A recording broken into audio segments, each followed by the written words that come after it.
खुशियों के एम्बेसडर, खुशियों के एम्बेसडर। खेती एक ऐसी कड़ी है जो पर्यावरण और मानव दोनों को जोड़ती है, ऐसा मुझे लगा। और ऐसा काम करना शायद ज़्यादा ठीक रहेगा कि हमारा जीना भी उस तरीके से है। हम जो चाहते हैं कि मतलब लोग भी इसको समझे, तो हमारे जीने में भी वो कहीं तो आए। कि अदिति और मुझ में ये बहुत गहरे से बैठ गया कि अगर आगे कुछ करना है ज़िंदगी में तो सिर्फ पैसे कमाने के लिए या करियर के रूप में उसको नहीं देख रहे थे। हम ये सोच रहे थे कि किससे हम सार्थकता की ओर बढ़ पाए और सार्थक कैसे जी पाए। और उस खोज में मुझे लगता है कि अदिति को एक ठहराव पे या एक जगह पे ऐसे लगा कि खेती को स्वीकारना है जीवन शैली के रूप में। नर नारी समानता का मुद्दा बीती कई सदियों से समाज में गंभीर चर्चा और घटनाओं का केंद्र रहा है। हमारा देश भारत हो या समूचा विश्व, समाज में स्त्री की भूमिका पुरुषों से कमतर आंकी जाती रही है। आध्यात्म हो या विज्ञान, स्त्रियों के लिए शिक्षा या उत्पादन को प्रधान आवश्यकता नहीं माना गया। शायद इसीलिए सदियों से स्त्रियां पुरुषों से पिछड़ी रही हैं। वैज्ञानिक विचारधारा के विकास के साथ ही समाज में नारी के अधिकार को लेकर कई कदम उठाए गए। नर नारी एक समान की विचारधारा आज समाज में सुखद विस्तार पा रही है। महाराष्ट्र की कुछ बहनों ने स्त्रियों के लिए शिक्षा, खेती, पर्यावरण सहित कई विषयों को केंद्र में रखकर समग्र विकास की सोच को व्यावहारिक स्वरूप देने के लिए एक केंद्र स्थापित किया है। और आज हम उस केंद्र की बहनों से आपको मिलवाने जा रहे हैं।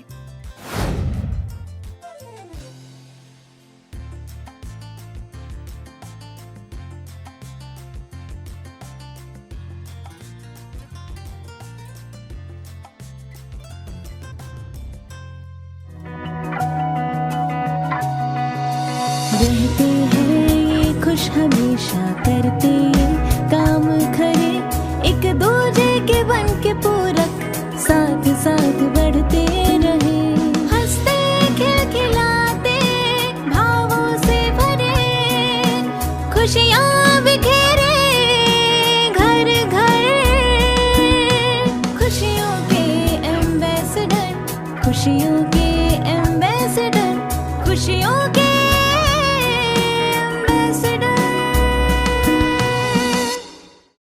पुणे में पली बढ़ी कल्पना ताई बचपन से ही बच्चों के शैक्षणिक विकास के लिए बहुत सारी सामाजिक संस्थाओं से जुड़ी रही। इसका प्रभाव उनकी बेटियों पर भी पड़ा। पहले मुंबई और फिर पुणे में पली बढ़ी दोनों बहनों अदिति और अपूर्वा को माता पिता से उच्च शिक्षा संस्कार मिले। अदिति ने एमएससी किया सस्टेनेबल डेवलपमेंट में और अपूर्वा ने फिलॉसफी में ग्रेजुएशन किया। बेटियों ने मां से प्रेरित होकर उच्च शिक्षा के बाद देश विदेश के कई स्थानों का भ्रमण किया और लिया एक अनोखा फैसला। वो अपने देश में घूम रही थी, जर्मनी भी गई, कोई लोगों को, पर्यावरणवादी लोगों को देखा उसने, और अन्नमलाई में काम कर रही थी। तब उसने मुझे एक प्रश्न पूछा था कि मुझे ये काम अच्छा लग रहा है, लेकिन मेरा जीना और मेरा काम मुझे एक चाहिए, ऐसे अलग अलग विभाग में मुझे जीना पसंद नहीं है। क्योंकि यहाँ जो भी रिसर्चर्स है वो यहाँ बहुत जंगल में बहुत अच्छे लगते हैं, लेकिन जब वो कॉन्फ्रेंसेस में वगैरह जाते हैं तो मुझे लगता है कि मैं वैसे दो छोर में जीना नहीं कर पाऊँगी।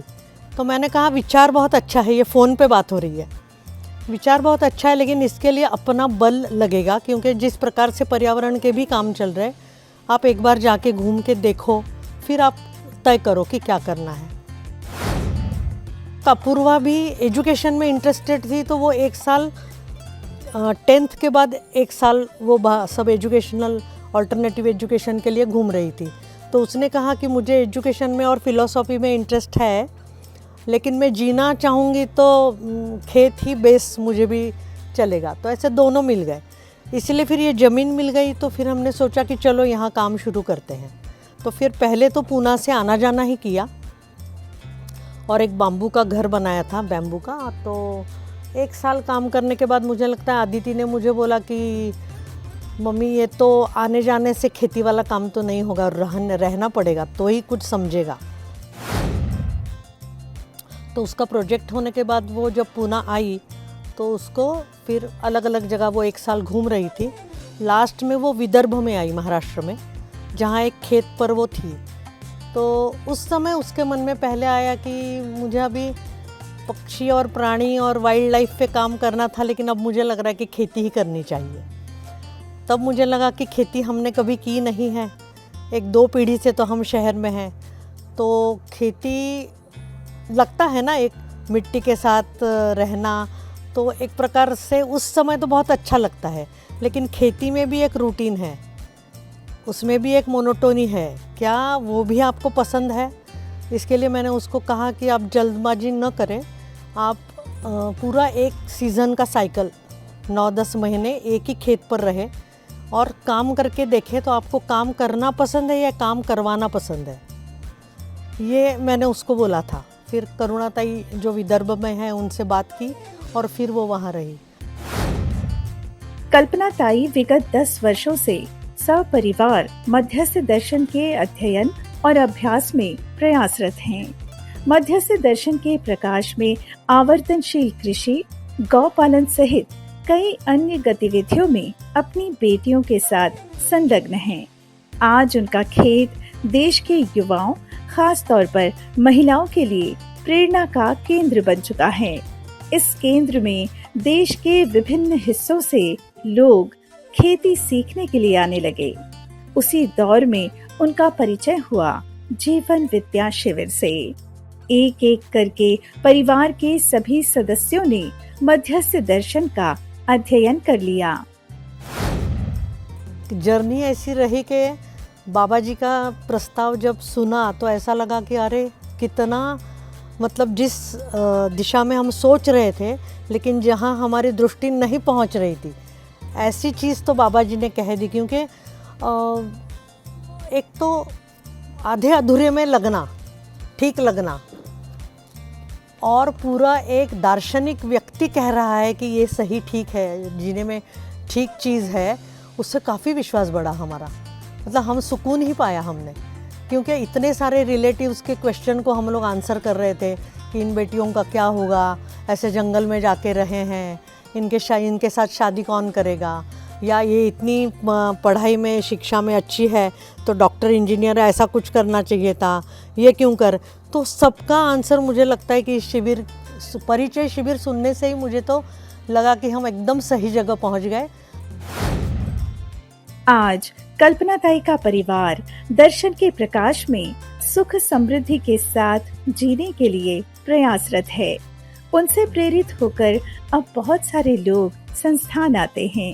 इसी कड़ी में सुवर्णा योगेश शास्त्री परिवार ने कल्पना ताई के साथ रहने का फैसला किया। यहाँ आने से पहले सुवर्णा दीदी अभ्युदय संस्थान अछोटी में दर्शन का अध्ययन करने और पठन में सहयोग करती रही हैं। अछोटी में रहते रहते कुछ एक शिविर यहाँ पर हुए ही थे पुणे में। इससे यहाँ जो टीम है 10-12 परिवार तो जुड़ गए थे और लगभग सभी परिवारों के लगभग सभी सदस्यों ने 6-6 महीने का शिविर वहाँ करके किया था। तो ये भी एक हुआ कि अब वहाँ तो काफ़ी सारे परिवार हैं ही, यहाँ पर अगर कुछ काम प्रारंभ करना है तो इस दृष्टि से भी इधर आने का सोचा जा सकता है। तो ऐसे 3-4 मतलब कारण जुड़ करके फिर ये हुआ कि आए, और जब आना जाना मतलब चलता रहा और फिर ये दिखा कि स्वास्थ्य ठीक रह रहा है तो फिर सोचा कि नहीं, शिफ्टिंग कर सकते। सुवर्णा दीदी अपनी बिटिया कमल के साथ स्वयं का घर बनाकर यहाँ रह रही हैं। उनके पति योगेश शास्त्री जी मध्यस्थ दर्शन के अध्येता हैं और अध्ययन कराने के लिए देश के विभिन्न प्रदेशों में सहयोग करते हैं। बिटिया कमल में आ रहे पॉजिटिव परिवर्तन से सुवर्णा दीदी बहुत संतुष्ट हैं। उस समय तो ये लग रहा था कि जो इनपुट्स उनको मिले अभिभावक विद्यालय से, तो फाउंडेशन के रूप में वो कई सारी अच्छी ही चीज़ें मिली। मतलब आचरण के रूप में, व्यवहार के रूप में। दूसरी बात, क्योंकि अभिभावक विद्यालय भी नया नया था, तो उसमें जो स्किल्स वाला भाग था उसमें और बेटरमेंट के जो चांसेस थे, तो उस पर यहाँ आकर के कुछ कुछ काम और हो पाया। मेरी एज बहुत ही छोटी है सब लोगों से, मतलब मुझसे छोटे बहुत हैं, मतलब 15 साल का हम लोग के इसमें अंतर है। अपूर्वा दीदी और मुझ में 15 साल का है, आलोक और मुझ में 15 साल का, इसलिए मेरे एज का कोई नहीं है।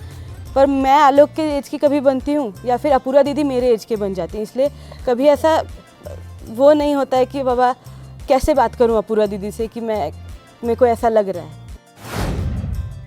कल्पना ताई का मानना है कि सामाजिक संस्थाएं किसी न किसी सीमा से बंध जाती हैं, इसीलिए समाज में वैसे सकारात्मक बदलाव नहीं दिखाई देते। मध्यस्थ दर्शन की रोशनी में उन्हें इस दिशा में मिला है सही समाधान। कितना अच्छा हुआ कि दर्शन ने संबंध के बारे में, परिवार के बारे में इतनी स्पष्टता, इतनी रूट से बातें कही है। मुझे नहीं लगता कि इतना कुछ किसी ने कहा होगा। दूसरा, मैं भी इतनी सामाजिक संस्थाओं से जुड़ी थी, तो सामाजिक संस्था में जुड़ना, उनका काम मैंने बहुत नज़दीक से देखा था। तभी भी मेरे मन में परिवार का एक स्वरूप बहुत पक्का हो रहा, मतलब एक ऐसा हो रहा था कि नहीं, परिवार नाम की चीज़ कोई ये संस्थात्मक जीने से और ज़्यादा गहन भी है, बड़ी भी है और चैलेंजिंग भी है। ठीक है, संस्था में जीते तो एक ट्री गार्ड जैसे जीते हैं ना अपन। जब ट्री गार्ड निकाल दिया जाता है और जब आप समाज के सागर में रहते हो, तब एक्चुअली अपना चैलेंजेस अपने को पता चलता है कि वहाँ जमता था, अब यहाँ नहीं जम रहा है वो। तो तभी जाके वो सब संतुलन करना, अपने अंदर देखना। लेकिन रेफरेंस दर्शन नहीं हो तो ये बात आसान नहीं है। आजकल की लड़कियों के लिए मध्यस्थ दर्शन आधारित जीने को अपनाना बेहद जरूरी मानती हैं सुवर्णा दीदी और कल्पना ताई। इसी उद्देश्य से उन्होंने इस केंद्र को नारी प्रधान बनाने का निश्चय किया। अभी शहर में हम देख पाते हैं कि जो लड़कियां हैं उनके पास अभी विजन नहीं है, वो माता पिता से सुनने के लिए तैयार नहीं है।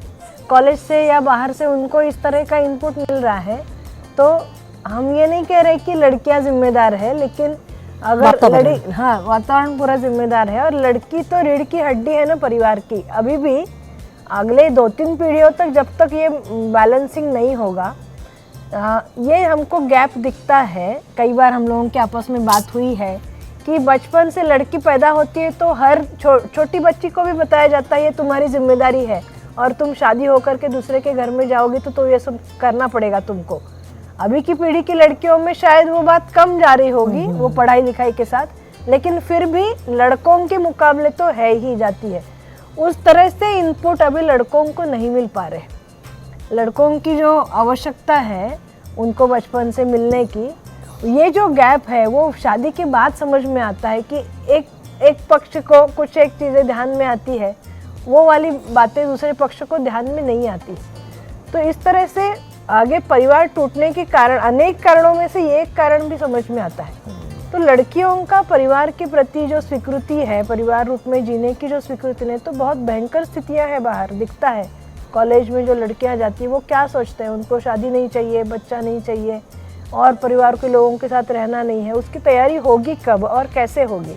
ऐसे पारिवारिक माहौल में रहते हुए और परिवार में, क्योंकि हम बीच में देखे थे तो 4 पीढ़ियों को तो कम से कम हमने इस परिवार में देखा है। समाज में व्याप्त स्त्री पुरुष असमानता को दूर करने के लिए कल्पना ताई दोनों पक्षों को आगे बढ़ाना जरूरी मानती हैं। सिर्फ लड़कियों या लड़कों की एक तरफा ग्रोथ को सपोर्ट करना समस्या का समाधान नहीं है। लड़कियां अभी परिवार नहीं चाहती या बच्चे नहीं चाहती, तो मैं तो देखती हूँ कि हिस्ट्री में क्या हुआ है कि जो महिला काम करती थी उसको कभी सम्मान ही नहीं मिला, उस काम को सम्मान ही नहीं मिला। आप क्या करती हो, घर का तो काम करती हो। इसके कारण धीरे धीरे वो अर्थार्जन के लिए बाहर निकली, अर्थार्जन में बाहर निकली और बड़े बड़े हुद्दों पर जब काम करने लगी तो उसको लगा कि ये तो अभी मेरे करियर में आड़े आ रहा है। तो मुझे तो लगता है कि एक्चुअली लड़कों पर भी काम ज़रूरी है, क्योंकि अगर संतुलन बनना है तो लड़की जैसे समझेगी, लड़के को भी ये समझना होगा। क्योंकि बाबा जी जैसे बोलते हैं कि ऊपर वाली समानता नहीं, अंदर से समानता लाने के लिए भी कुछ ऊपरी चीज़ों में भी समानता से शुरुआत होनी चाहिए, ऐसा मुझे लगता है। तो लड़कियों को भी उसके लिए तैयार होना कि हम दोनों मिलकर कर रहे हैं, उसमें कोई ऐसा समानता वाला बंटवारा नहीं है, लेकिन अपनी दृष्टि खुलना ये बहुत ज़रूरी है परिवार में, ऐसा मुझे लगता है। खास करके अगर इस बात को कहा जाए कि पुणे शहर का इतिहास अगर देखेंगे तो यहाँ पर भारत में महिलाओं के लिए जो काम किया है अलग अलग क्षेत्रों की महिलाओं के कारण पुणे शहर का एक अलग इतिहास है। तो बाबा जी ने कई बार कहा था कि नारियों को नारी और बच्चों के साथ काम करना चाहिए। ये बात मेरे मन में बारंबार गूंजती रही और हम सब ने पहले भी बातचीत की थी और अभी भी ऐसा हम लोग सोच रहे हैं कि ये स्थान मतलब खास करके किशोरवयीन लड़कियां, युवा लड़कियां और महिलाओं के लिए हम फोकस करते हुए चले तो आने वाले कुछ समय में उनके साथ परिचय शिविर, उनके साथ अध्ययन शिविरों की श्रृंखला या फिर वो रह करके अभ्यास कर पाएँ, ऐसा कुछ हम लोग सोच रहे हैं। शहर के स्तर पर या देश भर से भी अपने यहाँ पर अगर लड़कियाँ मिल कर के आती है, क्योंकि यहाँ पर ताई का व्यक्तिगत रूप से दोनों लड़कियाँ और एक तरह से जो एक माहौल बना हुआ है तो महिलाओं के साथ काम करने का अच्छा एक्सपीरियंस भी है। तो एक लगता है कि इस स्थान को हम उस रूप में अधिक देखते हैं। मध्यस्थ दर्शन का नियमित अध्ययन समाधान स्थली का प्रमुख दैनिक कार्यक्रम है। इसी के साथ साथ वादन गतिविधि में भागीदारी सभी बहनों की जिम्मेदारी है। इस तरह से यह केंद्र महिलाओं द्वारा संचालित और मुख्यतः उन्हीं के लिए समर्पित केंद्र बन गया है। कुछ लोग मिलकर के हमारा सुबह का कॉल होता है, उसमें हम लोग बातचीत पिछले 3 वर्षों से कर ही रहे। 10-12 लोग हम बहुत गहराई से बात करते हैं, व्यक्तिगत रूप में भी, अभ्यासों के रूप में भी, कंटेंट जो हमने पढ़ा उस पर एक रूपता के अर्थ में भी, वो बातचीत का भी बहुत अच्छा उपयोग हमको प्रतिदिन के उसमें होता है। दूसरा, हम यहाँ पर जो लोग रहते हैं वो भी आपस में पुस्तकों का पठन है, बाबा जी के रिकॉर्डिंग्स है, उसमें जिसको जैसा समय मिलता है वो अपने अपने समय भी पढ़ता है और हम साथ में भी, मेरा और ताई का तो लगातार चलता है सुनने का और पढ़ने का और आपस में बातचीत का वो भी चलता है। तो ये रही पुणे के पास स्थित समाधान स्थली, जो अब नर नारी समानता को स्थापित करते हुए समाज में बिखेर रही है खुशियाँ।